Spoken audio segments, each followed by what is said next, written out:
ਸਤਿ ਸ਼੍ਰੀ ਅਕਾਲ, ਸਵਾਗਤ ਹੈ ਸਾਰੇ ਹੀ ਦਰਸ਼ਕਾਂ ਦਾ। ਪੰਜਾਬ ਇਸ ਵੇਲੇ ਵੇਖ ਰਹੇ ਹੋ ਤੁਸੀਂ ਤੇ ਮੈਂ ਹਾਂ ਗਗਨਦੀਪ ਸਿੰਘ ਲੈ ਕੇ ਹਾਜ਼ਰ ਹਾਂ ਪੰਜਾਬੀ ਦੇ ਨਾਲ ਜੁੜੀਆਂ ਹੋਈਆਂ ਖਾਸ ਖਬਰਾਂ।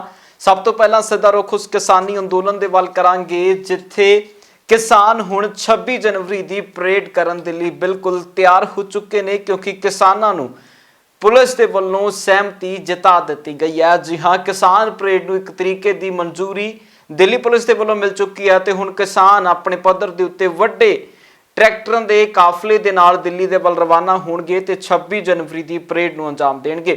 ਦੱਸਦੀ ਕਿ ਇਹ ਸੰਘਰਸ਼ ਲਗਾਤਾਰ ਸ਼ਾਂਤਮਈ ਹੈ ਤੇ ਇਹ ਪਰੇਡ ਵੀ ਕਿਸਾਨਾਂ ਦਾ ਕਹਿਣਾ ਹੈ ਕਿ ਸ਼ਾਂਤਮਈ ਹੋਏਗੀ। ਪੁਲਿਸ ਦੇ ਨਾਲ ਗੱਲਬਾਤ ਕਰਕੇ ਬਾਹਰ ਨਿਕਲੇ ਲੰਬੀ मीटिंग तो बाद किसानों का की कुछ कहना वो सुनते हैं कि अब हम बैरिकेड पे नहीं रुकेंगे, हम दिल्ली के अंदर आएंगे।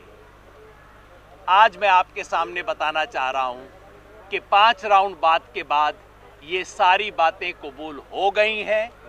26 तारीख को गणतंत्र दिवस पे गण की प्रतिष्ठा बनाने के लिए, क्योंकि तंत्र था जो गण के ऊपर बैठ गया था, गण की प्रतिष्ठा को बनाने के लिए किसान गणतंत्र दिवस परेड करेगा इस देश में पहली बार। सारे के सारे बैरिकेड खुलेंगे, हम दिल्ली के अंदर जाएंगे, मार्च करेंगे। रूट के बारे में मोटे तौर पे सहमति बन गई है, कुछ छोटी छोटी डिटेल्स आज रात को वर्कआउट होनी है, कल हम आपके सबके साथ शेयर कर देंगे। देखिए, योगेंद्र जी ने अभी आपको बताया है कि हमारी सहमति बन गई है। करीब करीब जो इश्यूज थे वो शॉर्ट आउट हो गए हैं। कहीं कहीं मामूली जो चेंजेस हैं रूट में, वो फाइनल जो नक्शा सुबह सबके सामने प्रेस मीडिया को बता दिया जाएगा और किसानों को भी तक संदेश आप लोगों के माध्यम से पहुंचा दिया जाएगा। जो अंदर पास हुआ है उस पर जहाँ सहमति बनी है, थोड़ी सी रूट के पॉइंट की है, वो कल तक हो जाएगा, सुबह तक हो जाएगा। लेकिन मैं तो आपके माध्यम से एक संदेश देना चाहूँगा कि जितने भी हमारे किसान भाई परेड में आएंगे वो सभी शांति बनाए रखें और अनुशासन में रहें, एक दूसरे के आगे ना भगाएं और जैसे पूरी कमेटी जो दिशा निर्देश दे उनको माने, अनुशासन बनाए रखें। और जो सरकार की ये था कि हम दिल्ली में एंटर नहीं करने देंगे, ट्रैक्टर बैन है दिल्ली के अंदर, वो सब चीज़ें जो है वो सॉल्व हो गई है। सारे बैरिकेड हटेंगे, हमें तोड़ने नहीं पड़ेंगे। जो 5वें दौर की बातचीत हुई है उसमें ये साफ हो गया है कि इस देश में लोग एक बड़ी ताकत हैं, लोग इतिहास लिखते हैं और आज उन्होंने अपनी जो इतना इकट्ठ किया उसके आगे दिल्ली पुलिस को, केंद्र की सरकार को झुकना पड़ा। और ये देश के इतिहास में नहीं, दुनिया के इतिहास में पहली ऐसी परेड होगी और हम ये दावे से कहते हैं कि ये परेड दुनिया के सिलेबस का हिस्सा बनेगी। इस आंदोलन पर भी रिसर्च होगी, इस पर भी लिखा जाएगा। ये बहुत बड़ी परेड होगी और ये हम सोचते हैं कि एक कदम हमने जीत की ओर बढ़ा लिया है, बहुत बड़ा कदम बढ़ा लिया है। दिल्ली के भीतर परेड होगी। उधर दिल्ली दियां वरूहां दी गल करिए, चाहे कुंडली बॉर्डर होवे, ਸਿੰਘੂ बॉर्डर होवे ਜਾਂ ਫਿਰ ਵੱਖੋ ਵੱਖਰੇ ਬਾਰਡਰ ਜਿੱਥੇ ਕਿਸਾਨ ਲਗਾਤਾਰ ਡਟੇ ਹੋਏ ਨੇ, ਸਾਰੇ ਪਾਸੇ ਹੀ ਕਿਸਾਨਾਂ ਦੇ ਹੌਸਲੇ ਬਾਦਸਤੂਰ ਬੁਲੰਦ ਨੇ ਤੇ ਕਿਸਾਨਾਂ ਦਾ ਕਹਿਣਾ ਹੈ ਕਿ ਉਹ ਇਹਨਾਂ ਖੇਤੀ ਕਾਨੂੰਨਾਂ ਨੂੰ ਵਾਪਸ ਕਰਵਾ ਕੇ ਹੀ ਪਰਤਣਗੇ। ਇੱਥੇ ਹੀ ਕਿਸਾਨਾਂ ਦੇ ਵਿੱਚ ਹਰ ਉਮਰ ਅਤੇ ਹਰ ਵਰਗ ਦਾ ਇਨਸਾਨ ਵੇਖਣ ਨੂੰ ਮਿਲਦਾ ਹੈ, ਜਿਸ ਦੇ ਵੱਲੋਂ ਇਸ ਕਿਸਾਨੀ ਸੰਘਰਸ਼ ਦੇ ਵਿੱਚ ਆਪਣਾ ਯੋਗਦਾਨ ਪਾਇਆ ਜਾ ਰਿਹਾ। ਤਸਵੀਰਾਂ ਤੁਸੀਂ ਵੇਖ ਸਕਦੇ ਹੋ ਕਿ ਕਿਸ ਤਰ੍ਹਾਂ ਲੰਗਰਾਂ ਦੇ ਵਿੱਚ ਸੇਵਾ ਕੀਤੀ ਜਾ ਰਹੀ ਹੈ ਅਤੇ ਆਮ ਲੋਕਾਂ ਨੂੰ ਰਹਿਣ ਦੇ ਵਿੱਚ ਕੋਈ ਦਿੱਕਤ ਨਾ ਆਵੇ, ਇਸ ਚੀਜ਼ ਦੇ ਪ੍ਰਬੰਧ ਵੀ ਲਗਾਤਾਰ ਉੱਥੇ ਕੀਤੇ ਜਾ ਰਹੇ ਨੇ। देखिए, सरकार के लिए ये मूछ की लड़ाई हो गई है, अहंकार की लड़ाई है।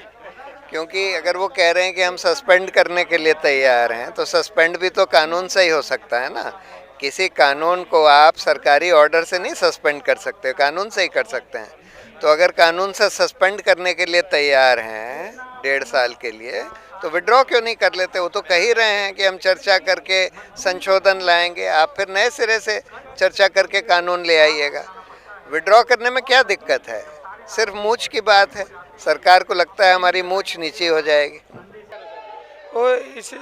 दरअसल ये बात है कि जो 1.5 साल के लिए जो सरकार बोल रही है किसानों को, जो प्रपोजल दिया हुआ है उन्होंने, वो हमें बिल्कुल स्वीकार नहीं है।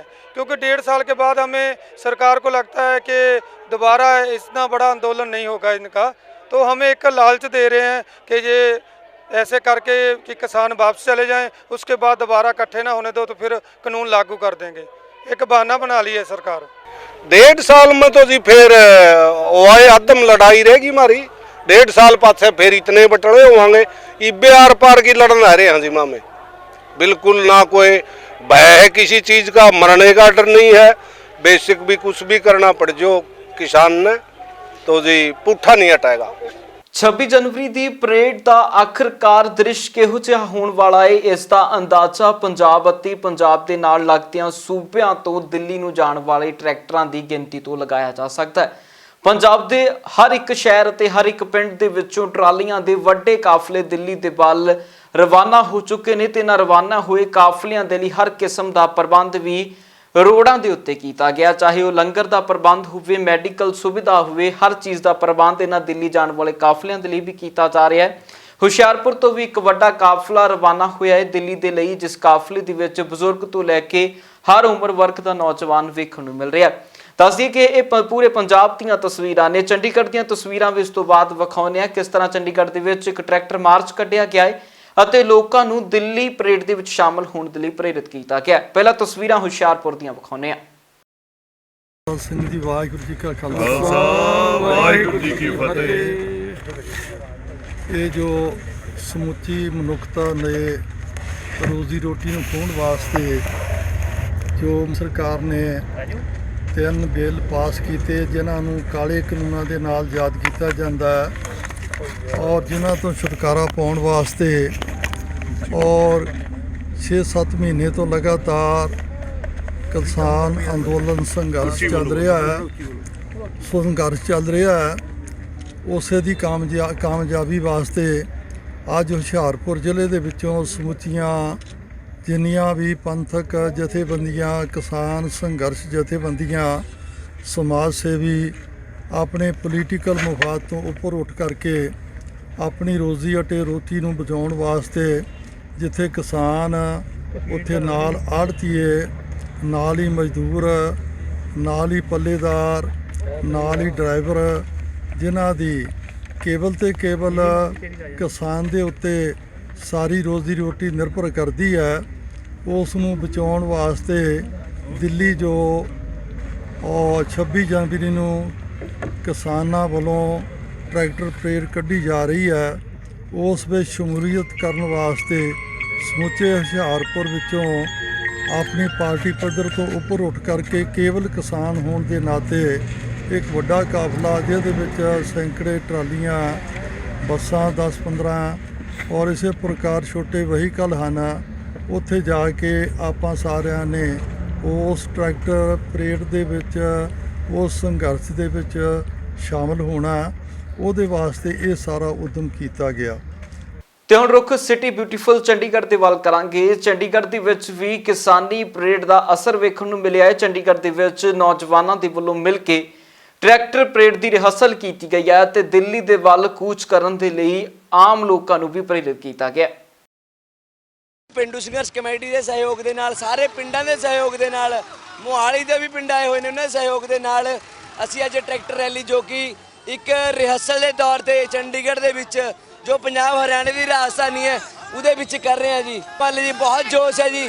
ਤੁਸੀਂ ਦੇਖੋ ਵੀ ਇਹ ਜਿਹੜੇ ਚੰਡੀਗੜ੍ਹ ਦੇ ਸ਼ਹਿਰ ਦੇ ਪਿੰਡ ਨੇ ਜੀ, ਬਾਕੀ ਤੁਸੀਂ ਪੰਜਾਬ ਦੇ, ਹਰਿਆਣੇ ਦੇ, ਜੋ ਅਦਰ ਸਟੇਟ ਦੇ ਹੋਰ ਪਿੰਡਾਂ ਵਿੱਚ ਜਨੂਨ ਦੇਖੋ ਕਿੰਨਾ ਹੈ, ਜਿਹੜੇ ਕਿ ਪੰਜਾਬ ਕੱਲ ਤੋਂ ਚਾਲਾ ਪਾਇਆ ਹੋਇਆ 26 ਤੱਕ ਤੇ 500 ਦੇ ਟਰੈਕਟਰ ਸਾਡਾ ਵੀ ਕੱਲ ਚੰਡੀਗੜ੍ਹ ਤੋਂ ਦਿੱਲੀ ਵੱਲ ਨੂੰ ਕੁਝ ਕੁਝ ਬਿਲਕੁਲ ਜਿਹੜੇ ਵੀ ਆਪਣੇ ਮੂਤਰ ਬੰਦੇ ਨੇ, ਕਿਸਾਨ ਭਾਈਚਾਰਾ, ਉਹਨਾਂ ਨੇ ਬੜੇ ਬੰਦੇ ਨੇ ਡਿਊਟੀਆਂ ਲਾਈਆਂ ਹੋਈਆਂ, ਸਾਰੇ ਬੰਦੇ ਉੱਥੇ ਤੈਨਾਤ ਨੇ ਵੀ ਕੋਈ 19-21 ਨਾ ਹੋਵੇ। ਜਦੋਂ ਦੇ ਸਾਡੇ ਕਿਸਾਨ ਵੀਰ ਪਹੁੰਚੇ ਦਿੱਲੀ ਦੇ ਵਿੱਚ ਉਦੋਂ ਦੀ ਹਿੱਲੀ ਪਈ ਹੈ ਤੇ ਚੰਡੀਗੜ੍ਹ ਦੇ ਵਿੱਚ ਵੀ ਇਹ ਲਹਿਰ ਜਿਹੜੀ ਹੈਗੀ ਹੈ, ਹੁਣ ਚੰਡੀਗੜ੍ਹ ਦੇ ਲੋਕ ਵੀ ਜਿਹੜੇ ਨੇ ਜਾਗ ਚੁੱਕੇ ਨੇ ਤੇ ਹੁਣ ਸੈਂਟਰ ਸਰਕਾਰ ਨੂੰ ਅਸੀਂ ਇਹੀ ਕਹਿਣਾ ਚਾਹੁੰਦੇ ਆ ਕਿ ਜਲਦ ਤੋਂ ਜਲਦ ਕਾਲੇ ਕਾਨੂੰਨ ਜਿਹੜੇ ਵਾਪਸ ਲੈ ਲੈਣ, ਨਹੀਂ ਤਾਂ 26 ਤਰੀਕ ਨੂੰ ਪੂਰਾ ਚੰਡੀਗੜ੍ਹ ਦੇ ਵਿੱਚ ਵੀ ਹਰੇ ਹਰੇ ਕਿਸਾਨੀ ਝੰਡੇ ਸੋਹਣੇ ਤਰੀਕੇ ਨਾਲ ਬਣਾਈ ਹੋਈ ਹੈ ਤੇ ਉੱਥੇ ਕੱਲੇ ਚੀਜ਼ ਤੇ ਜਿਹੜੇ ਸ਼ਰਾਰਤੀ ਅੰਸਰ ਸ਼ਰਾਰਤਾਂ ਕਰ ਰਹੇ ਨੇ ਉਹਨਾਂ ਦੇ ਹਰ ਇੱਕ ਸਾਡੇ ਕਿਸਾਨ ਵੀਰ ਦੀ, ਨੌਜਵਾਨ ਸਾਡੇ ਵਲੰਟੀਅਰਾਂ ਦੀ ਪੂਰੀ ਨਿਗਾਹ ਹੈ ਤੇ ਪੂਰੇ ਜੋਸ਼ ਹੋਸ਼ ਦੇ ਨਾਲ ਅਸੀਂ ਜਿਹੜਾ ਅੱਜ ਦਾ ਇਹ ਮਾਰਚ ਲੈ ਕੇ ਚੱਲੇ ਆ, ਇਹ ਪੂਰਾ ਜੋਸ਼ ਹੋਸ਼ ਦੇ ਨਾਲ। ਉਧਰ ਕਿਸਾਨ ਆਗੂ ਗੁਰਨਾਮ ਸਿੰਘ ਚੁਰਨੀ ਦੇ ਵੱਲੋਂ ਹਰ ਇੱਕ ਕਿਸਾਨ ਨੂੰ ਅਪੀਲ ਕੀਤੀ ਗਈ ਹੈ ਕਿ ਗਣਤੰਤਰ ਦਿਹਾੜੇ ਦੇ ਮੌਕੇ ਦੇ ਉੱਤੇ ਕਿਸੇ ਵੀ ਸਿਆਸੀ ਆਗੂ ਦਾ ਵਿਰੋਧ ਨਾ ਕੀਤਾ ਜਾਵੇ, ਕਿਉਂਕਿ ਖਾਸ ਕਰਕੇ ਜਦੋਂ ਗਣਤੰਤਰ ਦਿਹਾੜਾ ਮਨਾਇਆ ਜਾਣਾ ਹੈ ਤਾਂ ਉਹ ਪੂਰੇ ਮੁਲਕ ਦਾ ਦਿਹਾੜਾ ਹੈ, ਉਹ ਕਿਸੇ ਸਿਆਸੀ ਧਿਰ ਦਾ ਨਹੀਂ ਹੈ। ਇਸ ਕਰਕੇ ਇਸ ਦਿਹਾੜੇ ਦੇ ਵਿੱਚ ਕਿਸੇ ਤਰ੍ਹਾਂ ਦੀ ਅਜਿਹੀ ਰੂਪਰੇਖਾ ਨਹੀਂ ਬਣਾਈ ਜਾਣੀ ਚਾਹੀਦੀ ਜਿਸ ਕਾਰਨ ਸਾਡੇ ਇਸ ਖਾਸ ਦਿਹਾੜੇ ਦਾ ਵਿਰੋਧ ਹੋ ਜਾਵੇ। साथियों नमस्कार। साथियों 26 जनवरी बहुत नज़दीक आ गई है। मैं आपको संदेश देना चाहता हूं क्योंकि कई जगह से फ़ोन आ रहे हैं, लोगों में थोड़ा कन्फ्यूज़न है कि 26 जनवरी को कई जगह का प्रोग्राम नेता लोग कर रहे हैं, सर जो मंत्री हैं वो लोग कई जगह झंडा फहरा रहे हैं। तो मैं बेनती करना चाहूँगा कि 26 जनवरी पे किसी मंत्री का, किसी राजनेता का विरोध हरियाणा में नहीं करना है, क्योंकि ये राष्ट्रीय त्यौहार है और इसके विरोध से कई जगह कोई गलत मैसेज जा सकता है। इसलिए मैं अनुरोध करना चाहूँगा कि हरियाणा में कहीं भी अगर कहीं कोई मंत्री या कोई राजनेता झंडा फहराने के लिए आता है तो उसका हमने विरोध नहीं करना है। अगर वैसे कोई कार्यक्रम करने के लिए कई गाँव में या कहीं रैलियां करते हैं, केवल उसका विरोध करना है।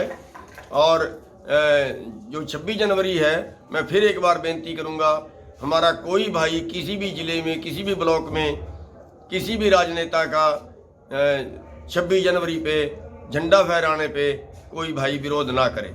धन्यवाद। ਅੰਮ੍ਰਿਤਸਰ ਤੋਂ ਕਾਂਗਰਸੀ ਸਾਂਸਦ ਗੁਰਜੀਤ ਸਿੰਘ ਔਜਲਾ ਦੇ ਵੱਲੋਂ ਕੈਪਟਨ ਅਮਰਿੰਦਰ ਸਿੰਘ ਦੀ ਤਾਰੀਫ ਕਰਦਿਆਂ ਕਿਹਾ ਗਿਆ ਹੈ ਕਿ ਜੋ ਕਿਸਾਨੀ ਸੰਘਰਸ਼ ਦੇ ਲਈ ਰਾਸ਼ੀ ਅਤੇ ਉਸ ਦੇ ਨਾਲ ਹੀ ਸਰਕਾਰੀ ਨੌਕਰੀ ਦਾ ਐਲਾਨ ਕੈਪਟਨ ਅਮਰਿੰਦਰ ਸਿੰਘ ਨੇ ਕੀਤਾ ਹੈ ਉਹ ਸ਼ਲਾਘਾਯੋਗ ਹੈ ਤੇ ਨਾਲ ਹੀ ਉਹਨਾਂ ਅਪੀਲ ਵੀ ਕੇਂਦਰ ਸਰਕਾਰ ਨੂੰ ਕੀਤੀ ਹੈ ਕਿ ਕਿਸਾਨਾਂ ਦਾ ਮਸਲਾ ਜਲਦ ਤੋਂ ਜਲਦ ਹੱਲ ਹੋਣਾ ਚਾਹੀਦਾ ਹੈ। ਬਿਲਕੁਲ ਦੇਖੋ, ਇਹ ਜ਼ਰੂਰੀ ਬਣਦਾ ਵੀ ਸੀ ਔਰ ਡਿਮਾਂਡ ਵੀ ਸੀ ਔਰ ਸਰਕਾਰ ਨੇ ਲੋਕਾਂ ਦੇ ਪੱਖ ਸੋਚ ਕੇ ਚੰਗਾ ਸੁਨੇਹਾ ਦਿੱਤਾ ਔਰ ਕੈਪਟਨ ਸਾਹਿਬ ਮੁੱਢ ਤੋਂ ਇਸ ਗੱਲ ਦੇ ਹਾਮੀ ਭਰਦੇ ਰਹੇ ਹੈ ਕਿ ਉਹ ਕਿਸਾਨਾਂ ਦੇ ਨਾਲ ਨੇ ਔਰ ਕਿਸਾਨ ਜਿਹੜਾ ਸੰਘਰਸ਼ ਹੋਇਆ ਹੈ ਕਿਉਂਕਿ ਉਹਦੇ ਵਿੱਚ ਬਹੁਤ ਬੁਰੇ ਸਮੇਂ ਦੇ ਵਿੱਚ ਕਿਸਾਨ ਉੱਥੇ ਰਹੇ ਨੇ ਔਰ ਉਹਨਾਂ ਦੀਆਂ ਜਿਹੜੀ ਜਾਨਾਂ ਗਈਆਂ ਜਿਹੜੇ ਸ਼ਹੀਦ ਹੋਏ ਉਹਨਾਂ ਨੂੰ ਭਰਪਾਈ ਕਰਨੀ ਚਾਹੀਦੀ ਹੈ। ਸਰਕਾਰ ਨੇ ਵਧੀਆ ਕਦਮ ਕੀਤਾ, ਵਧੀਆ ਗੱਲ ਕੀਤੀ ਹੈ। ਦੇਖੋ ਗੱਲਬਾਤ ਚੱਲਣੀ ਚਾਹੀਦੀ ਹੈ ਔਰ ਗੱਲਬਾਤ ਵਾਸਤੇ ਸੁਹਿਰਦ ਮਾਹੌਲ ਸਰਕਾਰਾਂ ਨੇ ਬਣਾਉਣਾ ਹੁੰਦਾ। ਸਰਕਾਰ ਵੱਡੀ ਹੁੰਦੀ ਹੈ ਔਰ ਬਾਕੀ ਲੋਕ ਸਾਰੇ ਚਲੋ ਉਹਦੇ ਬੱਚੇ ਦੀ ਤਰ੍ਹਾਂ ਹੁੰਦੇ ਆ ਔਰ ਉਹਨਾਂ ਨੂੰ ਸੁਹਿਰਦ ਮਾਹੌਲ ਬਣਾਉਣਾ ਚਾਹੀਦਾ ਹੈ। ਜੇ ਕੋਈ ਗੱਲ ਹੈ ਤੇ ਉਹ ਗੱਲ ਜਾਰੀ ਰੱਖਿਆ ਹੀ ਗੱਲ ਖਤਮ ਹੋਣੀ ਹੈ। ਡੈਡਲੌਕ ਦੇ ਨਾਲ ਗੱਲ ਨਹੀਂ ਖਤਮ ਹੋਣੀ, ਉਹਦੇ ਨਾਲ ਨੁਕਸਾਨ ਹੋਊਗਾ। ਔਰ ਜਿਹੜਾ 26 ਦਾ ਜਿਵੇਂ ਪ੍ਰੋਗਰਾਮ ਹੈ ਜਿਹੜਾ ਤੁਸੀਂ ਦੱਸ ਰਹੇ ਜੀ, ਤੁਸੀਂ ਜਿਹੜਾ ਦੇਖ ਰਹੇ ਜੀ, ਉਹਦੇ ਵਿੱਚ ਜੇ ਕੋਈ ਸਰਕਾਰ ਮੌਕਾ ਨਹੀਂ ਦਿੰਦੀ ਉਹਨਾਂ ਨੂੰ ਪਰੇਡ ਕਰਨ ਦਾ ਤੇ ਕਿਤੇ ਨਾ ਕਿਤੇ ਉਹਦਾ ਵੀ ਖਦਸ਼ਾ ਪੈਂਦਾ ਕਿ ਉਹ ਉੱਥੇ ਕੁਛ ਨਾ ਕੁਛ ਪ੍ਰੋਬਲਮ ਆ ਸਕਦੀ ਹੈ ਔਰ ਸਰਕਾਰ ਉਹਨੂੰ ਕੋਈ ਹਿੰਸਕ ਰੂਪ ਦੇ ਸਕਦੀ ਹੈ। ਉਧਰ ਭਾਜਪਾ ਦੀ ਸਾਬਕਾ ਭਾਈਵਾਲ ਪਾਰਟੀ ਦੇ ਪ੍ਰਧਾਨ ਸੁਖਬੀਰ ਸਿੰਘ ਬਾਦਲ ਦੇ ਵੱਲੋਂ ਭਾਜਪਾ ਦੇ ਉੱਤੇ ਸਿਆਸੀ ਟਿੱਪਣੀ ਕੀਤੀ ਗਈ ਹੈ। ਉਹਨਾਂ ਦਾ ਕਹਿਣਾ ਹੈ ਕਿ ਭਾਜਪਾ ਲਗਾਤਾਰ ਜਿੱਦ ਕਰ ਰਹੀ ਹੈ, ਕਿਸਾਨੀ ਅੰਦੋਲਨ ਦਾ ਹੱਲ ਜਲਦ ਤੋਂ ਜਲਦ ਹੋਣਾ ਚਾਹੀਦਾ ਹੈ ਤੇ ਨਾਲ ਹੀ ਉਹਨਾਂ ਮਨਜਿੰਦਰ ਸਿੰਘ ਸਿਰਸਾ ਦੇ ਉੱਤੇ ਹੋਈ FIR ਨੂੰ ਲੈ ਕੇ ਵੀ ਰੋਸ ਜ਼ਾਹਰ ਕੀਤਾ। ਉਹਨਾਂ ਦਾ ਕਹਿਣਾ ਹੈ ਕਿ ਇਹ ਸਿਆਸੀ ਗਤੀਵਿਧੀਆਂ ਦਾ ਇੱਕ ਵੱਡਾ ਹਿੱਸਾ ਰਿਹਾ ਹੈ। ਹੋ ਗਿਆ ਕਿਸਾਨ ਜਥੇਬੰਦੀਆਂ ਤੇ ਕੇਂਦਰ ਦੇ ਵਿਚਕਾਰ, ਕੀ ਕਹਿਣਾ ਚਾਹੋਗੇ? ਬੜਾ ਦੁੱਖ ਹੈ ਕਿ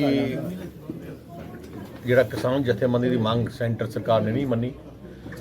ਇਹਦੇ ਕੋਈ ਡੈਡਲੌਕ ਦੀ ਗੱਲ ਨਹੀਂ, ਸ਼ੁਰੂ ਤੋਂ ਹੀ ਕੋਈ ਮੰਗ ਰਹੀ ਸੈਂਟਰ ਜਿੱਤ ਤੇ ਅੜੀ ਹੈ ਤੇ ਸਾਰੇ ਕਿਸਾਨ ਇੱਕੋ ਇੱਕ ਚੀਜ਼ ਚਾਹੁੰਦੇ ਆ, ਰੱਦ ਕਾਨੂੰਨ ਤੇ ਸੈਂਟਰ ਨੂੰ ਕਰ ਦੇਣਾ ਚਾਹੀਦਾ। ਇੱਕ ਸਰ ਕੈਪਟਨ ਅਮਰਿੰਦਰ ਸਿੰਘ ਵੱਲੋਂ ਸ਼ਹੀਦ ਹੋਏ ਕਿਸਾਨਾਂ ਨੂੰ ਦੇ ਪਰਿਵਾਰਾਂ ਨੂੰ ਇੱਕ ਨੌਕਰੀ ਦੇਣ ਦਾ ਐਲਾਨ ਕੀਤਾ ਗਿਆ, ਕਿਵੇਂ ਦੇਖਦੇ? ਬੜੀ ਚੰਗੀ ਗੱਲ ਹੈ, ਉਹਨਾਂ ਨੂੰ ਪਰ ਦੇਣੀ ਚਾਹੀਦੀ ਹੈ। ਐਲਾਨ ਬੜੇ ਕੀਤੇ, ਹਲੇ ਤੱਕ 10 ਲੱਖ ਦਾ ਐਲਾਨ ਕੀਤਾ ਸੀ, ਹਲੇ 5 ਲੱਖ ਵੀ ਨਹੀਂ ਪਹੁੰਚਿਆ ਪਰਿਵਾਰਾਂ ਨੂੰ। ਤੇ ਕੈਪਟਨ ਦੀ ਆਦਤ ਹੈ ਐਲਾਨ ਕਰ ਦਿੰਦੇ ਆ ਤੇ ਪਰ ਇੰਪਲੀਮੈਂਟ ਨਹੀਂ ਕਰਦੇ।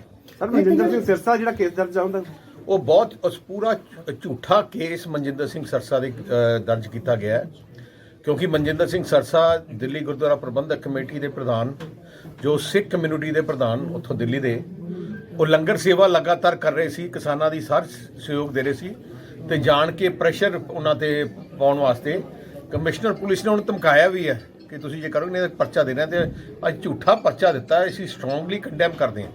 ਇਹ ਜਿਹੀਆਂ ਹਰਕਤਾਂ ਤੇ ਸੈਂਟਰ ਨੂੰ ਨਹੀਂ ਆਉਣਾ ਚਾਹੀਦਾ। 26 ਤਰੀਕ ਦੀ ਪਰੇਡ ਵਿੱਚ ਅਕਾਲੀ ਦਲ ਜਾ ਰਿਹਾ ਹੈ। 26 ਤਰੀਕ ਦੀ ਪਰੇਡ ਵਿੱਚ ਅਕਾਲੀ ਦਲ ਜਾ ਰਿਹਾ ਹੈ। ਸ਼੍ਰੋਮਣੀ ਅਕਾਲੀ ਦਲ ਤਾਂ ਪਿਛਲੇ 4 ਮਹੀਨੇ ਦੇ ਨਾਲ ਹੀ ਹੈ। Thank you. ਪੰਜਾਬ ਇਸ ਵੇਲੇ ਦੇ ਵਿੱਚ ਫਿਲਹਾਲ ਲਈ ਨਹੀਂ, ਫਿਰ ਮੁੜ ਹਾਜ਼ਰ ਹੁੰਨੇ ਆ ਨਵੀਆਂ ਤੇ ਤਾਜ਼ਾ ਅਪਡੇਟਸ ਨਾਲ। ਤਦ ਤੱਕ ਲਈ ਮੈਨੂੰ ਦਿਓ ਇਜਾਜ਼ਤ। ਬਹੁਤ ਬਹੁਤ ਧੰਨਵਾਦ।